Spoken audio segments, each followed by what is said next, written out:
Migratory birds والا سر بالکل ہے. اور ابھی جو ریسنٹ رپورٹس آئی ہیں اس میں یہ کووڈ کی وجہ سے بڑا بہتر ہوا ہے. کی جو نمبرز چیک کیے جاتے ہیں اسپیشلی سندھ کے اندر ہمیں ایک رپورٹ آئی تھی کہ وہاں پہ سال کافی زیادہ سائٹنگز ہوئی ہیں اور انکریز کی ہیں because of Covid. I think یہ جو لاک ڈاؤن رکھا ہے اس میں جو ہانٹرز کا بھی لاک ڈاؤن ہوا ہے اس کا فائدہ ہوا ہے. بٹ اس پہ آئی تھنک اگر آپ کی طرف سے کوئی ایسا پروپوزل ہے تو جیسے میں نے بتایا کہ ہمارے پاس پوسٹ کووڈ ریکوری میں we are looking for proposals to come in. آپ اس میں بھیجیں انشاءاللہ. جی نیلوفر جمیل صاحبہ آپ سے سوال کرنا چاہ رہی. جی نیلوفر جمیل صاحبہ. جی جی سر بس میرا ایک سجیشن تھا کہ ہم لاسٹ 5 ایئرس سے جتنے بھی جو فارسٹ ہیں ان کا کاربن سیکویسٹریشن کا ڈیٹا کلیکٹ کر رہے تھے, تو جب پروپوزل آپ لوگ جنریٹ کریں گے جیسے فیض کاکر صاحب نے کہا, اگر پروپوزل جنریٹ ہوگا تو آئی تھنک وہ بینیفیشیل ہوگا کہ اگر کاربن سیکویسٹریشن کا ڈیٹا بھی اس کے اندر ایڈ کر لیں تو بہتر رہے گا کہ ہمیں فیوچر پتہ چلے گا کہ فیوچر میں ہم کتنا کاربن سیکویسٹر کر سکتے ہیں اور پولوشن کو کتنا زیادہ ریڈیوس کر سکتے ہیں. تو وہ جو جتنے بھی فارسٹ یہاں پہ اس وقت اویلیبل ہیں بلوچستان میں, اس کا ڈیٹا جو ہے کاربن سیکویسٹریشن کا وہ میرے پاس اویلیبل ہے. تو اگر کسی کو بھی وہ چاہیے ہوگا تو ہی اور شی از مور دین ویلکم. تھینک یو نیلوفر صاحبہ. Very good. آپ کس آرگنائزیشن کی طرف سے بات کر رہی ہیں؟ سر میں سردار بہادر خان وومنس یونیورسٹی میں اسسٹنٹ پروفیسر کی حیثیت سے کام کرتی ہوں, انوائرمنٹل سائنس ڈپارٹمنٹ. کون سی یونیورسٹی میں؟ سردار بہادر خان وومنس یونیورسٹی کوئٹہ. اچھا ٹھیک ہے. تو آپ وہ ڈیٹا جو آپ کے پاس ہے اس کو آپ اس ٹائم پہ شیئر کر لیں, ہم لوگ بھی اس پہ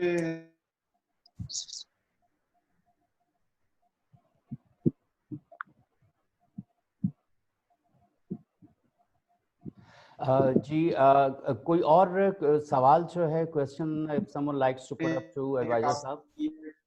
اور IUCN نے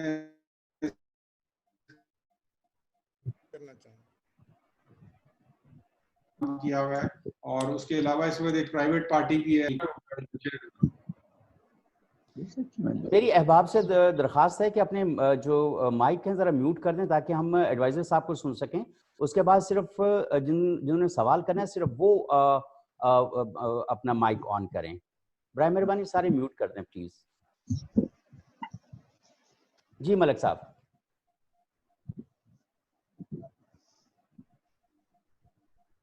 جی ملک صاحب.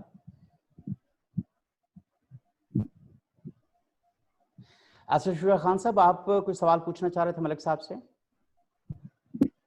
جی میں پوچھنا چاہوں گا کہ سر پوسٹ کووڈ جو ہے اس کے بعد جو کنٹریز ہیں انہوں نے اپنے ٹریڈ کا جو ڈیفیسٹ ہوا ہے اس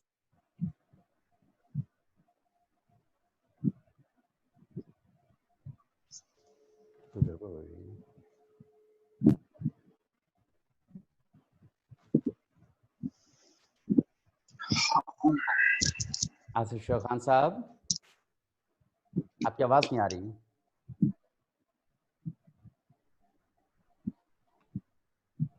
ملک امین اسلم صاحب ہیں, چلے گئے. چلیں ملک امین اسلم صاحب کا ہم شکریہ ادا کرتے ہیں کہ وہ یہاں پہ تھے لیکن اس وقت وہ آف لائن ہو گئے ہیں. اور آپ کا جو سوال ہے آصف شجاع خان صاحب اس کو پھر کسی وقت پہ ہم اٹھا رکھتے ہیں. اور میں اب گزارش کروں گا جناب علی توقیر شیخ صاحب سے کہ آپ کووڈ, کلائمیٹ چینج اور بایوڈائیورسٹی کے حوالے سے آپ اپنا جو اسٹیٹمنٹ ہے وہ ذرا آپ بیان فرمائیں, اپنا اظہار خیال فرمائیں علی توقیر شیخ صاحب. شکریہ بھائی جان, بہت شکریہ. آپ نے یہ بڑی امپورٹنٹ میٹنگ جو ہے وہ کنوین کی. اس سے پہلے کہ آگے چلیں مجھے سب سے پہلے اپنی جو ہے سمپتھی, سولیڈیرٹی اینڈ سورو کل کے جو ایئر لائن ایکسیڈنٹ کے وکٹمز ہیں ان کے ساتھ اظہار کا موقع دیجیے. ان میں ہم ساروں کے کامن فرینڈ بھی بہت سارے شامل تھے جو اب اس دنیا میں شاید نہیں رہے. اور میں خاص کر اپنے ایک کلیگ کا مینشن کرنا چاہتا ہوں, خالد شیر دل, اور اس کی وجہ مینشن کرنے کی بہت ساری وجوہات ہو سکتی ہیں، مگر میرے ذہن میں ایک پرٹیکولر وجہ جو آ رہی ہے، one of last things that he did was that he worked for Punjab's urban forest policy. اور اس کو کرتے ہوئے انہوں نے اس میں پرٹیکولرلی بایوڈائیورسٹی اور پینڈیمکس کا ذکر کیا، اور وہ اس طرح سے کیا کہ because of changing climate, changing pattern of monsoon اور timing of monsoon, urban disease and pandemics and endemics بڑھتی جا رہی ہیں. He had previously worked on dengue spread in Punjab and very effectively curtailed its wider spread. اور اب انہوں نے جب اس پالیسی پہ کام کر رہے تھے تو انہوں نے اسپیسیفکلی he was conscious کہ ریسنٹ ایئرز میں جو سپریڈ ہے بہت ساری ڈیزیز کا such as SARS, MARS, HIV/AIDS and now COVID-19 انسانوں کے پیچھے ایک کلائمیٹ چینج کنٹریبیوٹنگ ایجنٹ کے طور پہ ہے، جس میں rapid population expansion and expansion of urban areas ہے، جو ٹپیکلی ہیبیٹات جو تھی ڈفرینٹ پرپز کے لیے سینچری سے یوز ہو رہی تھی. اس وجہ سے ان پینڈیمکس کا جو سپریڈ ہے وہ بڑھتا جا رہا ہے، and there is no guarantee کہ جی، حالانکہ یہ رپورٹ جو تھی ان کی پالیسی یہ اینڈیمک کے شروع ہونے سے پہلے کمپلیٹ ہو گئی تھی، مگر there is no guarantee کہ COVID-19 is the last time that we are having such a virus. Viruses are on the increase. We have seen in last 2 decades. They'll keep on increasing. ان کا spread اور ان کی جو devastation ہے وہ human economy کے لیے، human society کے لیے، human lives کے لیے costly ہے، اور شاید فیوچر میں بھی costly ہوگی. اور اس کی ایک بہت بڑی وجہ جو ہے وہ ہمیں انڈرسٹینڈ کرنے کی ہے، وہ یہ ہے کہ جو وائرس ہوتی ہے، اٹس اے لیونگ بینگ، اس کو ایک ہوسٹ چاہیے ہوتا ہے، اور وہ ہوسٹ اس کو ملتا رہے گا اگر ہم بایوڈائیورسٹی کا لاس کرتے رہیں، اس کی اسپیس کم کرتے رہیں اور ان کی اسپیسیز میں انکروچ کرتے رہیں. تو جو بایوڈائیورسٹی کی ایک ڈیپتھ ہے وہ ان وائرسز کو کرٹیل کرتی ہے کہ ہیومن سوسائٹی تک نہ پہنچے، مگر جو آپ ان ایریاز میں آپ کا انکروچ کرتے ہیں، the likelihood of such viruses increases. So species reduction جو ہم witness کر رہے ہیں globally, probably آپ سارے ان estimate سے واقف ہیں کہ probably about 1 million species a year وہ cost ہے. بعض regions اور areas میں it's faster than in others. Amazon سے لے کر ہمارے فارسٹ تک ہر جگہ یہ انکروچمنٹ ہو رہی ہے. تو جہاں پہ یہ انکروچمنٹ ہو رہی ہے، اسپیشیز کم ہو رہی ہیں، فارسٹ کم ہو رہے ہیں، بایوڈائیورسٹی جینیٹک بایوڈائیورسٹی کم ہو رہی ہے، وہاں پہ یہ it's an inevitable cost that human society has to pay and will continue to pay. So میں بہت لمبی چوڑی تقریر نہیں کر سکتا. ملک صاحب نے بہت اچھی باتیں کہی ہیں. صرف 2 چیزوں کی مجھے اجازت دیجیے کہنے کی. ایک تو یہ ہے کہ ہماری سائنس کی انویسٹمنٹ جو ہے کو ریسرچ کرنے کی وہ بہت نامنل ہے، ہمیں اس میں انویسٹ کرنے کی ضرورت ہے. یہ ایسی صورتوں میں ہمارے ہاں جو کنفیوژن ہو جاتا ہے کہ جی اسمارٹ لاک ڈاؤن کیا ہوتا ہے، ڈم لاک ڈاؤن کیا ہوتا ہے، اسٹرکٹ ہونا چاہیے نہیں ہونا چاہیے، یا اگر چھتوں پہ چڑھ کے اگر ہم اذانیں دے لیں گے تو اس کے ساتھ وائرس ختم ہو جائے گی. فیتھ اپنی جگہ پہ، گورنمنٹل پالیسیز اپنی جگہ پہ، مگر ہارڈ سائنس میں انویسٹمنٹ کی انتہائی زیادہ ضروری ہے. ہمارے ہاں لیبز ہیں، ہمارے ہاں یونیورسٹیز ہیں، ہمارے یہاں ریسرچ کی ٹریڈیشنز ہیں، ان کو اسٹرینتھن کرنے کی، ان میں ریسورسز ڈالنے کی بہت زیادہ ضرورت ہے. صرف سول سوسائٹی کے الائنسز یا ایک ڈائنامک ایڈوائزر جیسے ملک صاحب کی صورت میں ہمارے پاس ہے، وہ مافیاز کے ساتھ بہت دیر تک نہیں لڑ سکتے. ہمیں سائنس کو اسٹرینتھن کرنا ہے.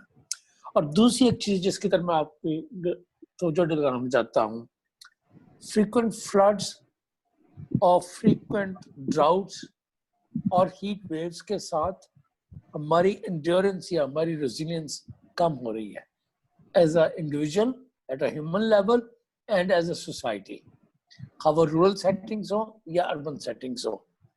تو یہ ایک حساب سے یہ کلائمیٹ چینج کی کاسٹ ہے جو ہمیں اندر سے کھوکھلا کر رہی ہے, جس کے ساتھ ہماری ریزیلینس لیول کم ہوتی ہے, ہماری ولنریبلٹی بڑھتی ہے. جتنی ہماری ولنریبلٹی بڑھتی ہے یا ریزیلینس کم ہوتی ہے, اتنے we become more vulnerable to such epidemics. تو ایٹ لیسٹ میں اس چیز میں کلیئر ہوں کہ جو لاس اینڈ ڈیمیج کا کانسیپٹ کلائمیٹ نیگوسیشن میں گلوبلی یوز ہو رہا ہے, اس کانسیپٹ کو مجھے ایک فکر میں اگر اپنے آڈینس کو ایکسپلین کرنا ہو, اس میں ہر قسم کے لوگ ہیں, بعض مجھ سے بہت زیادہ کوالیفائڈ ہوں گے.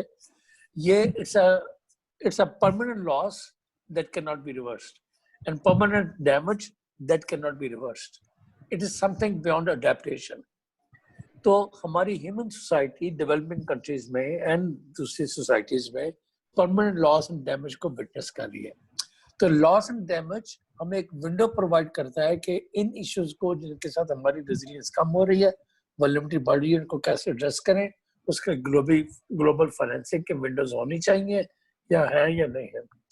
یورپین یونین نے لاس اینڈ ڈیمیج کرنے کے بجائے جسٹ ٹرانزیشن کی ایک $100 بلین کی ونڈو ریسنٹلی اپروو کی, only 2 or 3 weeks ago, to see کہ جو سوسائٹی کی ٹرانزیشن ہیں پوسٹ ایپیڈیمک, اس میں جو انویسٹمنٹ چاہیے ہوں گی لوگوں کو کلین یا گرین ٹیکنالوجیز, کلین یا گرین انرجی یا رینیویبل انرجی کو یوز کرنے کے لیے جو انویسٹمنٹ چاہیے ہوں گی وہ اویلیبل ہو. اسی طرح ہمارے لیے بھی یہ بڑا ضروری ہوگا کہ ہم دیکھیں کہ پوسٹ ایپیڈیمک ہم اپنے سسٹم یا اسٹرکچر کو کس طرح سے کرتے ہیں کہ لوگوں میں یا ہماری سوسائٹی میں جو کھوکھلا پن آ رہا ہے, جو اتنے ویک ہو گئے ہیں, جو ریزسٹ نہیں کر سکتے, who fall victim to starvation, to disease, to epidemic, to pandemic, جو ایک حساب سے کلائمیٹ چینج کا لاس اینڈ ڈیمیج ہے, اس کو ایڈریس کرنے کے لیے we need to have a different kind of thinking than we have had so far. تو مجھے صرف اتنا کہنے کی آپ اجازت دیجیے. بہت شکریہ. بہت شکریہ علی توقیر شیخ صاحب. اب میں نظر نہیں آ رہے مجھے, عاشق احمد خان صاحب تشریف رکھتے ہیں ہمارے ساتھ. عاشق احمد خان صاحب, عاشق احمد خان صاحب اس وقت ہمارے ساتھ نہیں ہیں. محمود اختر چیمہ صاحب ہمارے ساتھ ہیں, country head IUCN. Mahmood Akhtar Cheema صاحب پلیز آپ بایو ڈائیورسٹی اور آج کے دن کے حوالے سے آپ اپنے کمنٹس. اور آج کا دن بالکل میں اس سے پہلے کہ آج کے دن کا آغاز کروں, جیسے علی توقیر صاحب نے کہا, خالد شیر دل جو ہے نا very dynamic person, chief executive officer of urban unit, بڑا گریٹ لاس ہے. باقی بھی جو جانیں ضائع ہوئی ہیں, we show deep respect to the families اور کنوے کنڈولینسز. جی آج کے دن کے حوالے سے میں سمجھتا ہوں کہ یہ ایکچولی ریفریشر ہے. ہم کل international day of bio diversity تھا, جو کہ ہم سب نے اس کو آبزرو کیا. اٹس اپرچونٹی کہ ہم جتنے بھی یہ دن ہے اس کو ایک دن نہیں, جیسے آپ نے انیشیٹو لیا, ہم اس کو بار بار روزانہ اگر منائیں تو کم ہے. بیکاز اس کووڈ-19 میں ہم نے ریئلائزیشن کی ہے کہ اگر ہم نے ایکو سسٹم میں بیلنس نہ رکھا تو جو چیلنجز ہیں وہ اتنے ایسے ہو جائیں گے کہ ان مینیجیبل ہوں گے. تو لہٰذا ہمیں ڈیپ رسپیکٹ ہے جو نیچر کی کرنے کی ضرورت ہے, بیکاز آل سولوشن لائی ان نیچر. جتنا بھی دیکھیں, اگر ہم اپنی صحت کا دیکھیں, اپنی خوراک کا دیکھیں, اپنے جتنے بھی جو باقی ضروریات ہیں موسٹلی کم فرام نیچر. تو لہٰذا ہمیں بہت ہی ضروری ہے کہ اس طرح سے وہ کریں. آپ کو پتہ ہے کہ IUCN more than 30 years سے جو IUCN کی اسٹریٹجیز ہیں, نیشنل کنزرویشن اسٹریٹجی ہے, بایو ڈائیورسٹی ایکشن پلان ہے, national biodiversity strategy action plan ہے, number of other documents, all actually focused on these nature-based solutions. And more recently یہ term بھی جب سے قائم ہوئی ہے اس میں IUCN نے بڑا انسٹرومنٹل رول پلے کیا ہے کہ ہم اس کو انکلکیٹ کریں, پروموٹ کریں اور بیٹر انڈرسٹینڈنگ میں ہیلپ کریں. پاکستان بیسیکلی لکی ہے کہ ہمارے پاس بے شمار